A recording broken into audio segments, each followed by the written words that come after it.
जय हिंद दोस्तों। अगर आप भी आरआरबी ग्रुप डी की तैयारी कर रहे हो और अभी भी आप सब कुछ पढ़ने में लगे हुए हो तो बहुत बड़ी गलती कर रहे हो। एक बात साफ सुन लो दोस्तों कि सिलेबस तो बहुत बड़ा है और एग्जाम बहुत छोटा है। छोटा मतलब 100 क्वेश्चन आने हैं और सिलेबस इतना बड़ा है कि वहां से आप समझ नहीं पाएंगे कि 100 क्वेश्चन कहाँ से आने वाले हैं। ठीक है। जीके में जो सवाल आने वाले हैं 20 से 25 क्वेश्चन, वहां पे आप समझ नहीं पाएंगे कि कहाँ से क्वेश्चन आने वाले हैं।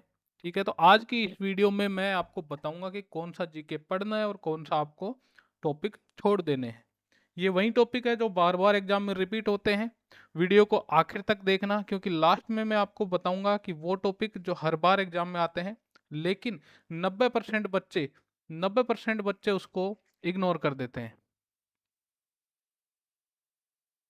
दोस्तों वीडियो को आखिर तक देखना, इग्नोर मत करना, क्योंकि यहाँ पे अब स्टार्ट करते हैं कि इस वीडियो को देखने के बाद में अगर आप जीके में भटके तो बहुत बड़ी भूल होगी आपकी। जीके में आपको भटकना नहीं पड़ेगा और किताबें आपको बार बार बदलनी नहीं पड़ेंगी और टाइम वेस्ट करना आप बंद कर देंगे। क्योंकि जीके में सबसे ज़्यादा पूछे जाने वाला जो सेक्शन है वो कौन कौन से हैं, कौन कौन से टॉपिक जो हैं वो बार बार रिपीट होते हैं, ये हम आपको आज बताएंगे। वीडियो को एंड तक देखना। वीडियो अच्छा लगे तो लाइक भी करना। आरआरबी ग्रुप डी में जीके ऐसी नहीं आती है दोस्तों जो कि ऐसे कुछ भी पूछ लिए कहीं से भी घुमा फिरा कर। ज़्यादातर जो 90% क्वेश्चन है वो पीवाईक्यू से आते हैं। 90% क्वेश्चन पीवाईक्यू से आते हैं दोस्तों। पीवाईक्यू का मतलब क्या होता है? Previous year question. तो अब मैं एक एक करके आपको जो टॉपिक है वो बता देता हूँ कि जो बार बार रिपीट होके आ रहे हैं वो मैं आपको बताऊंगा यहाँ पे। तो हम चलते हैं नेक्स्ट स्लाइड पे। ठीक है। सबसे ज़्यादा हमें जो इम्पोर्टेंट चीज़ है दोस्तों वो क्या है? हमारे लिए जो सबसे ज़्यादा इम्पोर्टेंट चीज़ है वो क्या है? सबसे ज़्यादा इम्पोर्टेंट चीज़ है सिलेबस। ठीक है। उसके बाद आपको कौन सी बुक पढ़नी है, कौन से नोट्स पढ़ने होते हैं, या क्या कन्फ्यूजन है, क्या चीज़ पढ़ें और क्या चीज़ छोड़ें, वो पूरी की पूरी चीज़ें आज हम इस क्लास में, इस वीडियो में पूरा का पूरा बताएंगे। इस जो क्लास की पीडीएफ है ये ऐसे कैसे आपको हमारे टेलीग्राम चैनल मिशन सरकारी रेलवे के ऊपर मिल जाएगी। ठीक है। तो इसके बाद हम नेक्स्ट पे चलते हैं दोस्तों।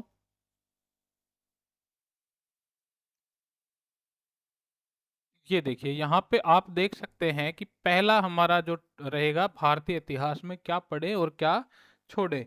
तो भारतीय इतिहास के अंदर आप सबसे ज्यादा देख सकते हैं कि एंशियंट के अंदर से भी आप सवाल पूछते हैं, मिडाइवल से भी, और जो मॉडर्न हिस्ट्री है वहां से भी। तो मॉडर्न हिस्ट्री द स्ट्रगल के रूप में आपको पूछी गई है यहाँ पे, और डायनेस्टीज के रूप में मिडाइवल हिस्ट्री।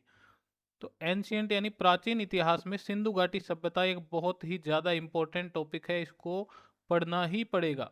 लेकिन इसमें क्या छोड़ना है क्या पढ़ना है? बहुत ज़्यादा आर्कियोलॉजिकल जो डीपनेस होती है वहाँ नहीं जाना आपको, यानी बहुत गहराई में नहीं जाना है। कौन सी सभ्यता की खोज कब हुई, ठीक है, खोज कब हुई और किसने की, इतना ही, कब और किसने, इतना ही आपको पढ़ना है, बहुत ज़्यादा डीप नहीं। और साथ में इसमें क्या क्या इंपॉर्टेंट चीज़ें मिली, यानी महत्वपूर्ण अवशेष, ये तीन चीज़ों के अलावा यहाँ से सवाल नहीं बनेंगे। ठीक है। बनेंगे तो भी आपको वो सवाल लगभग लगभग आप कर लेंगे, क्योंकि इन्हीं चीज़ों में कहीं ना कहीं वो जिक्र आ जाएगा जो सवाल आने वाला है। इसके बाद आता है अपना बौद्ध धर्म और जैन धर्म। बहुत ही ज़्यादा इंपॉर्टेंट दोस्तों। बुद्ध के बारे में और महावीर स्वामी के बारे में सबसे ज़्यादा प्रश्न पूछे जाते हैं। इनके ग्रंथों के बारे में पूछा जाता है और इनके जो रूल्स हैं इनके धर्म के, उनके बारे में पूछा जाता है। ठीक है। फिर आता है अपना डायनेस्टीज। डायनेस्टीज में आपको बहुत ज़्यादा नहीं पढ़ना। एक तो मुगल काल में अकबर और बाबर को थोड़ा सा ज़्यादा पढ़ लेना, और एक में साथ में औरंगजेब और जहांगीर, ये दो और ऐड कर लो। औरंगजेब और जहांगीर, इनके अलावा बहुत ज़्यादा सवाल नहीं आता। एक सवाल आता है लास्ट में बहादुर शाह सेकंड से, क्योंकि वो लास्ट रूलर थे और 1857 की क्रांति से भी थे, तो ये इनको बहादुर शाह जफर भी बोलते थे। ठीक है दोस्तों। ये आ गया मौर्य काल, ये भी इंपॉर्टेंट। और गुप्त वंश, इनकी जो प्रशासनिक इकाइयां थी, प्रशासनिक जो कार्य प्रणाली थी, वो ज्यादा पूछा जाता है। तो इनमें आपको बहुत ज्यादा छोटे मोटे राजाओं को नहीं पढ़ना है। मेन मेन जो राजा है ना गुप्त और मौर्य में से, उनको पढ़ना है। जैसे चंद्रगुप्त मौर्य हो गए, और इसमें चंद्रगुप्त सेकंड हो गए, और कुछ जो छोटे मोटे राजा हैं जो, उनको तो छोड़ देना, बड़े बड़े जो मेन मेन राजा हैं उनको पढ़ना है, सम्राट अशोक को, चंद्रगुप्त मौर्य को, इस तरह। और इनकी जो प्रशासनिक प्रणाली है, प्रशासनिक प्रणाली, उसको पढ़ना है कि जो पद होते थे, जैसे संधि विग्राहक वगैरह, इस तरह के जो पद है ना, उनको क्या काम, पद और प्रणाली, उनके क्या काम होते थे, ये आपको पढ़ना है। तो ज़्यादा नहीं, एक एक दो दो पेज में इनके टॉपिक से आराम से आप ल्यूसेंट की बुक से आप बना सकते हैं इनके नोट्स। ये आप टॉपिक स्क्रीनशॉट ले लेना। साथ में अब देखना द स्ट्रगल, मतलब 1857 की जो क्रांति थी, वो भारतीय स्वतंत्रता आंदोलन गांधी जी से पहले किस तरह चला और गांधी जी के आने के बाद किस तरह चला, ठीक है, वो पढ़ना है। और प्रमुख क्रांतिकारियों के बारे में आपको पढ़ना है, जैसे सुभाष चंद्र बोस जी हैं, चंद्रशेखर आज़ाद जी है, भगत सिंह हैं, ठीक है, रास बिहारी बोस हैं, इनके बारे में पूरा पढ़ना है, पूरा डिटेल से। लेकिन डिटेल का मतलब ये नहीं है कि आप कहानियों में घुस जाएंगे, आप डिटेल में सिर्फ फैक्ट पढ़ेंगे जहाँ से सवाल आने की उम्मीद है। तो हम इसके लिए क्या करेंगे, हम इनके लिए दोस्तों एक एक टॉपिक उठाएंगे और वहाँ से लगभग 50 MCQ ऐसे लेंगे जो रिपीटेड हैं, बार बार सवाल में आते हैं। उन्हीं के ऑप्शन से हम घुमा घुमा के वो सारा टॉपिक कंप्लीट कवर करवा देंगे। आपको कुछ और पढ़ने की आवश्यकता ही नहीं पड़ेगी। अगर आप हमारा चैनल फॉलो करते हैं तो जीके में आपको इन टॉपिक्स से कोई दिक्कत नहीं आने वाली है दोस्तों, ठीक है। जीके में आपको इन टॉपिक्स से कोई भी दिक्कत नहीं आने वाली है। साथ में अब नेक्स्ट पे चलते हैं। नेक्स्ट पे चलेंगे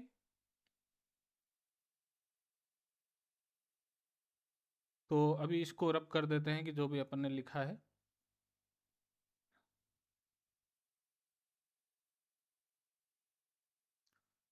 तो अब दोस्तों अगला है भारतीय भूगोल। भूगोल में आपको क्या पढ़ना है, भूगोल में आपको क्या पढ़ना है दोस्तों। एक बार मैं वापस अपने पिछले पेज पे जाऊंगा और यहाँ पे मैं लिखना चाहूंगा कि डायनेस्टीज में आपको एक सल्तनत काल भी लिखना है, ठीक है, सल्तनत काल।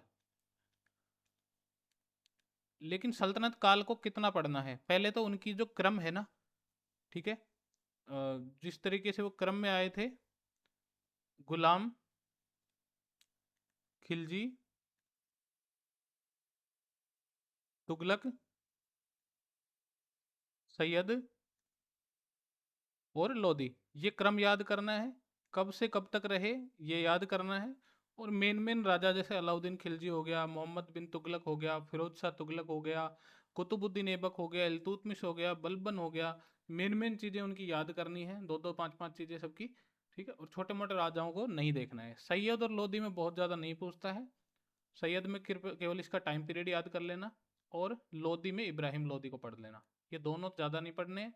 तुगलक में मोहम्मद शाह तुगलक और मोहम्मद बिन तुगलक और फिरोज शाह तुगलक। सल्तनत काल कंप्लीट आपका हो जाएगा। कहाँ से पढ़ना है, ल्यूसेंट की बुक से, ठीक है। और कोई ज़्यादा मैं बुक नहीं बताऊंगा, ल्यूसेंट बुक पढ़ो, वहाँ से नोट्स बनाओ दोस्तों। डेली का एक टॉपिक उठाओ, 2 दिन में भले ही एक टॉपिक कंप्लीट हो, कोई दिक्कत नहीं है, ठीक है। ये आपको यहाँ से पढ़ लेना है। ज़्यादा बुक इकट्ठी करने की ज़रूरत नहीं है। अगर आप बहुत ज़्यादा बुक एकत्रित करते हैं तो फिर आप उनको पढ़ भी नहीं पाएंगे, रिवीजन नहीं हो पाएगा। तो जितना कम बुक से पढ़ेंगे, आप एक ही बुक को फॉलो करिए।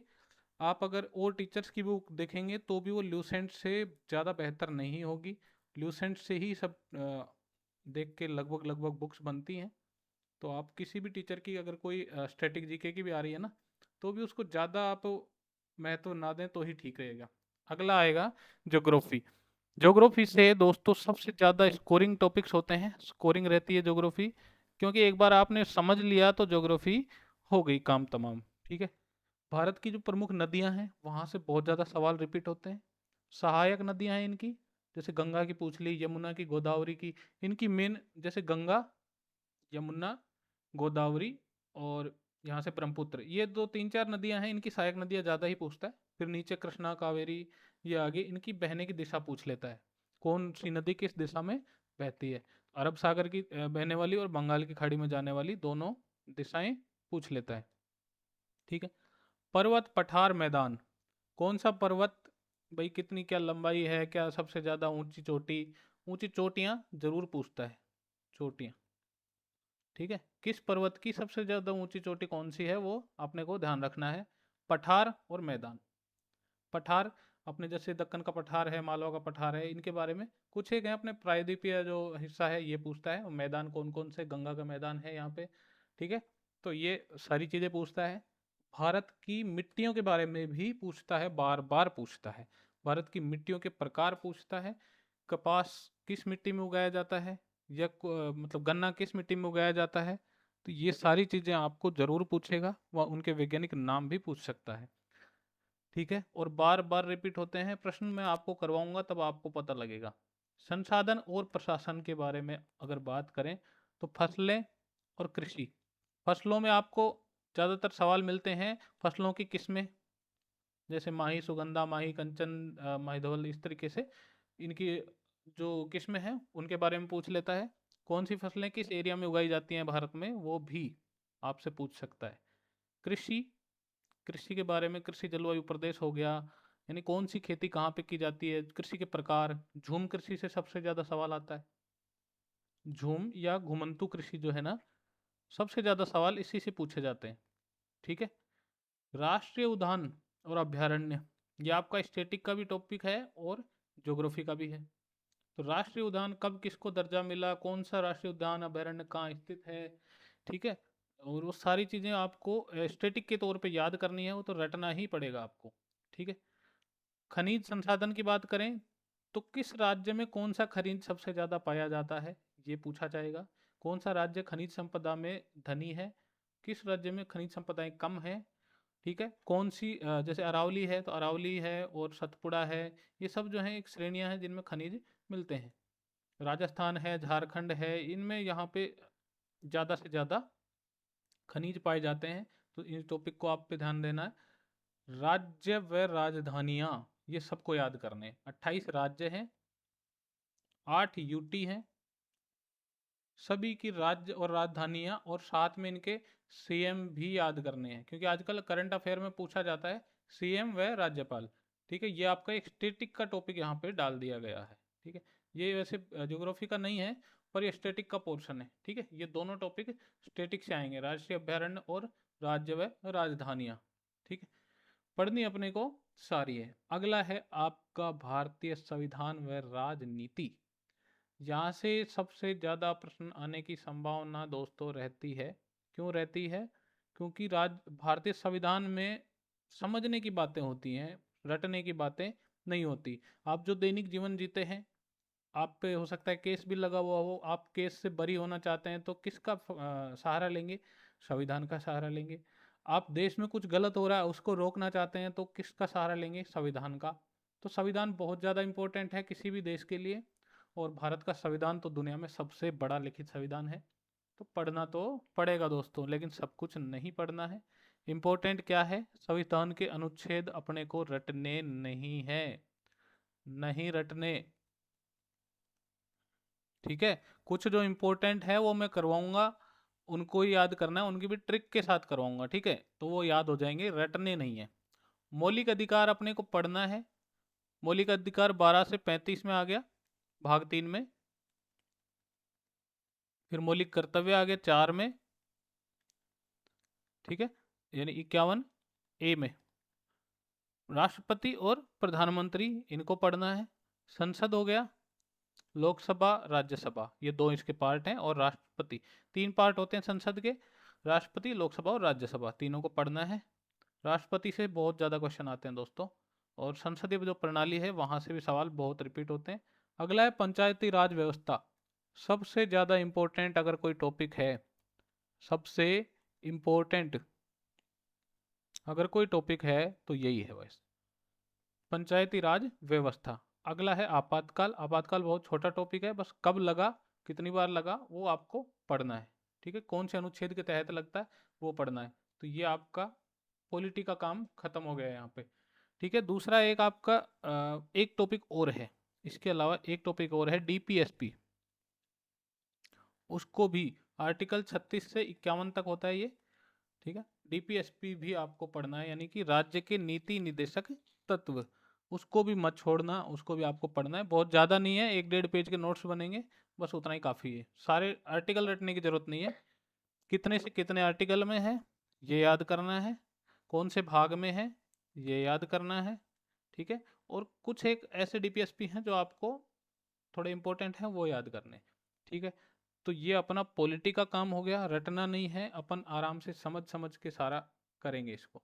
अगला है भारतीय अर्थव्यवस्था।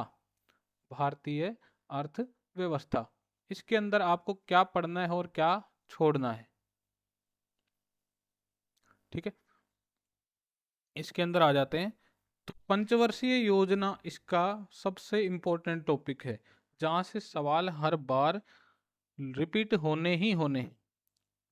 ठीक है, पंचवर्षीय योजना सबसे ज्यादा इंपॉर्टेंट है।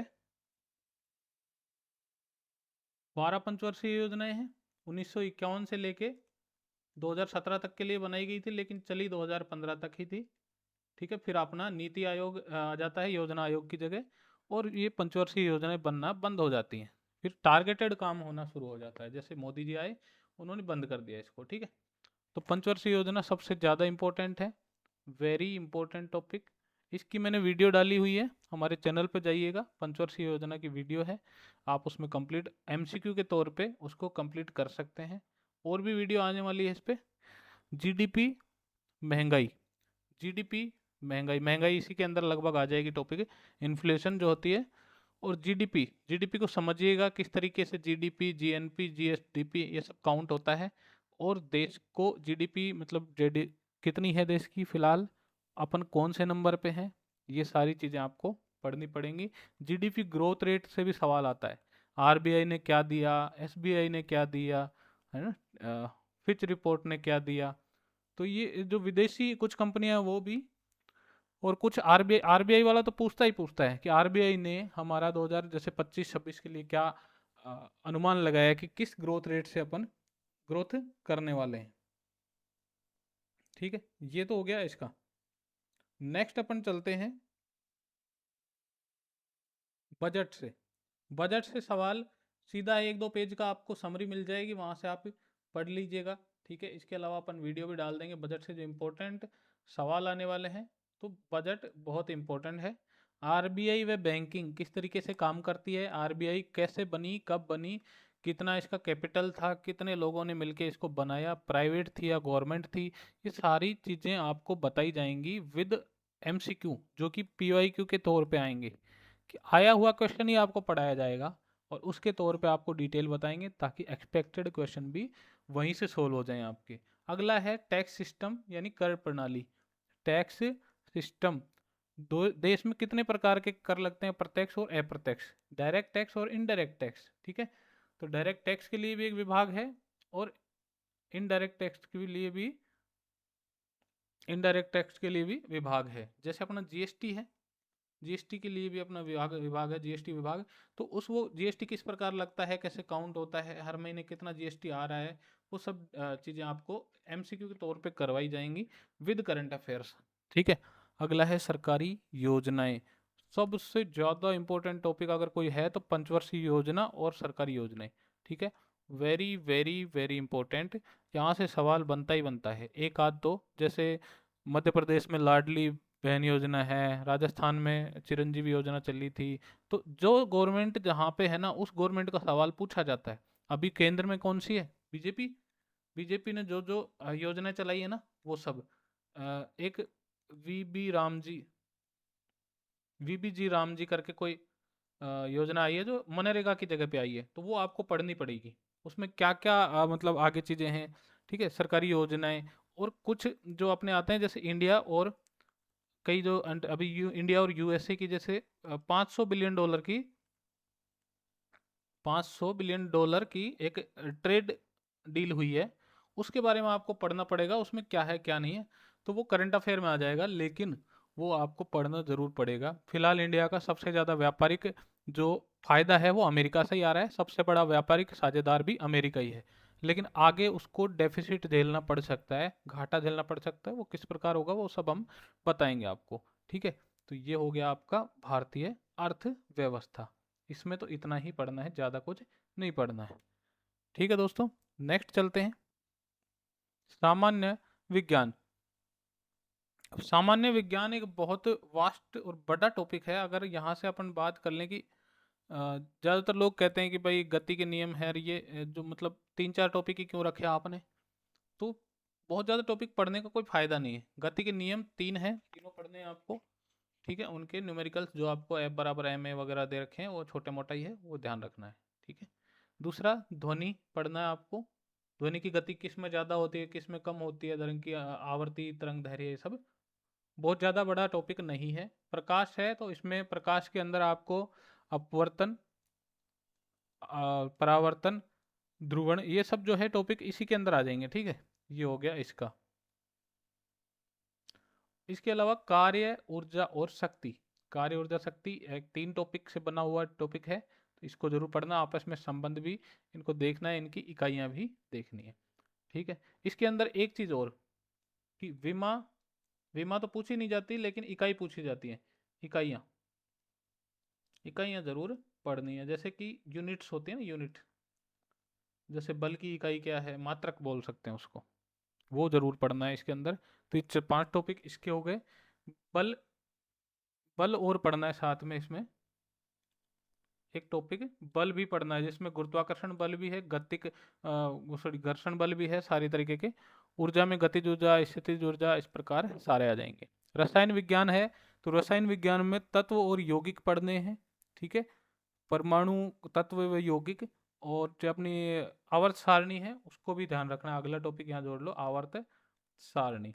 वहां से सवाल बहुत ज्यादा आते हैं। ठीक है, अम्ल, क्षार व लवण। अम्ल, क्षार व लवण, दैनिक जीवन में रसायन पढ़ना है। साथ में जो दैनिक जीवन में काम आने वाले रासायनिक पदार्थ हैं उनके सूत्र भी याद करने हैं। ठीक है, जैसे कि बेकिंग सोडा है, ब्लीचिंग पाउडर है, इनके बारे में डायरेक्ट पूछता है इसका सूत्र क्या है। जीव विज्ञान, जीव विज्ञान में मानव शरीर के बारे में पढ़ना है, कितने अंग होते हैं, क्या क्या काम होता है इनका। पाचन तंत्र हो गया, जितने भी तंत्र हैं, पाचन तंत्र है, श्वसन तंत्र है, उत्सर्जन तंत्र है, उत्सर्जन तंत्र। ठीक है, उत्सर्जन तंत्र। और कलर थोड़ा सा चेंज कर लेते हैं जो दिखने लायक हो। ठीक है, ये उत्सर्जन तंत्र हो गया यहाँ पे। पाचन तंत्र हो गया, पाचन तंत्र में क्या क्या चीजें होती है, वो सारी चीजें, ये लीवर वगैरह सारी चीज। श्वसन तंत्र में फेफड़ा वगैरह हो गया। ठीक है। रोग व टीके बहुत ज्यादा इंपॉर्टेंट टॉपिक टॉपिक है भाई साहब।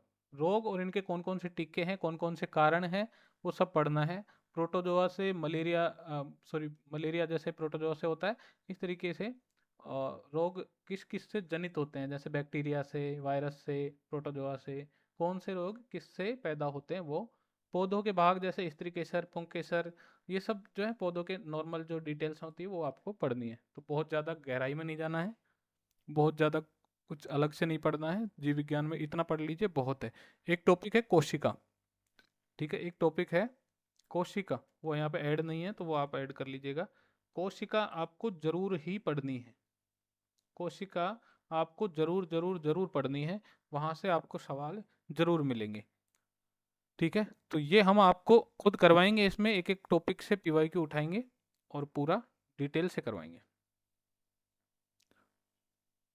ठीक है, अगला आता है करंट अफेयर्स।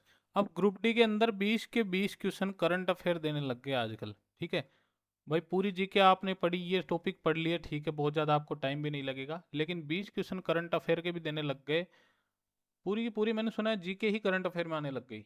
तो भाई साहब करंट अफेयर से रिलेटेड जीके पढ़ लेंगे। ठीक है, तो राष्ट्रीय घटनाएं यानी नेशनल लेवल पे जो करंट अफेयर होता है, मोदी जी डेली क्या करते हैं, क्या योजनाएं निकालते हैं, वो हो गया। ठीक है, किस स्टेट में क्या योजना है, वो राज्य वाली करंट अफेयर में आ गई। अंतर्राष्ट्रीय घटनाएं, जैसे इंटरनेशनल लेवल पे अभी जैसे यूएसए और इंडिया का एक टाई अप हुआ, जिसमें इंडियन मार्केट यूएसए के लिए खोल दिया गया एग्रीकल्चर में। ठीक है, उसमें $500 बिलियन का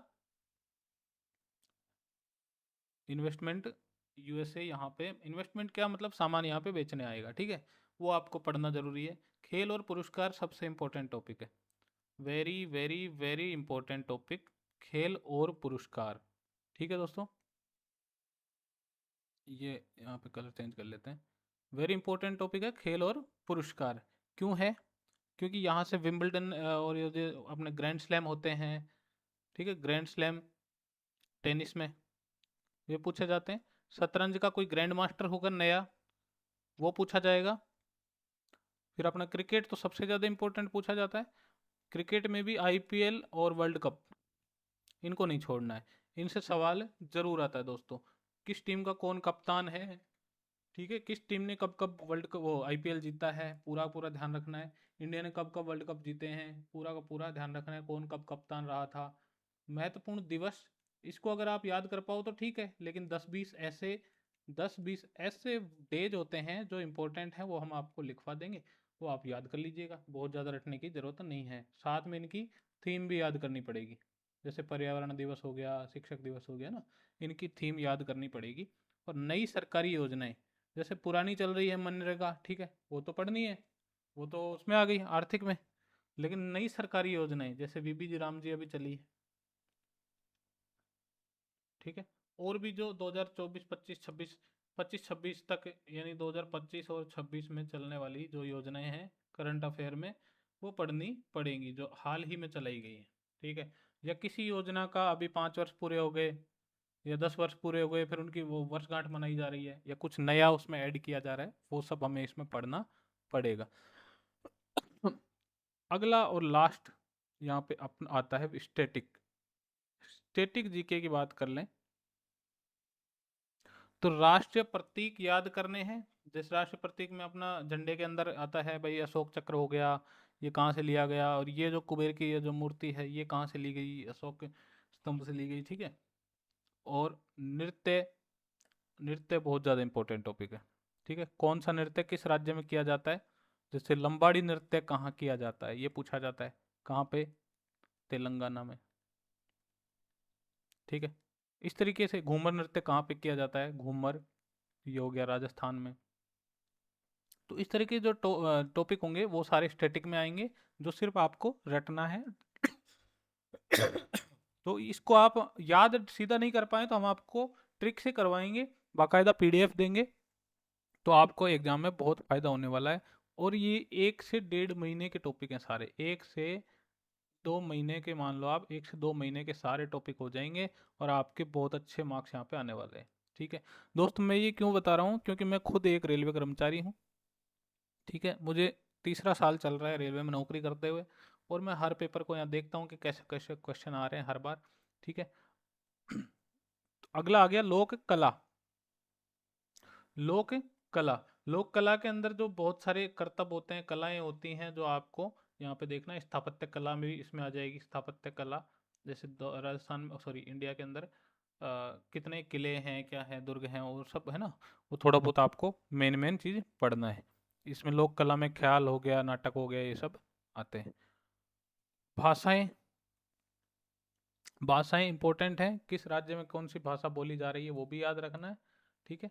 किसी प्रकार की बोलियां हैं वो भी, वो भाषाएं हो गया। उपनाम की बात करें, जैसे महेंद्र सिंह धोनी को क्या कहा जाता है, कैप्टन कूल, ठीक है, कैप्टन कूल ये उपनाम है। इस तरीके से सचिन रमेश तेंदुलकर को क्या कहा जाता है, मास्टर ब्लास्टर, ठीक है। और बोल सकते हैं किंग कोहली, जो किंग किसका नाम है भाई, किंग कोहली जैसे ज़्यादातर आता है ना। रोहित मैन किसको कहते हैं, रोहित शर्मा को। तो इस तरह जो क्रिकेटर्स के और जो मुख्य जो फेमस लोग होते हैं ना, उनको क्या क्या कहा जाता है। जैसे सीमांत गांधी किसको कहा जाता है, खान अब्दुल गफ्फार खान को कहा जाता है। तो जो दूसरा नाम निकालते हैं उसको कहते हैं उपनाम, वो यहाँ पे बहुत ज़्यादा पूछे जाते हैं।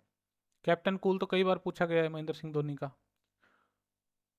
पुस्तकें और लेखक ये भी इंपॉर्टेंट है, लेकिन बहुत सारी पुस्तकें हर रोज प्रकाशित होती हैं, कितनी याद करोगे। तो जो मेन मेन है, मेन मेन है वो हम आपको पीडीएफ दे देंगे, लिखवा देंगे, बाकायदा वीडियो में हम आपको ट्रिक से समझाएंगे, याद करवाएंगे, वो आप याद कर लीजिएगा।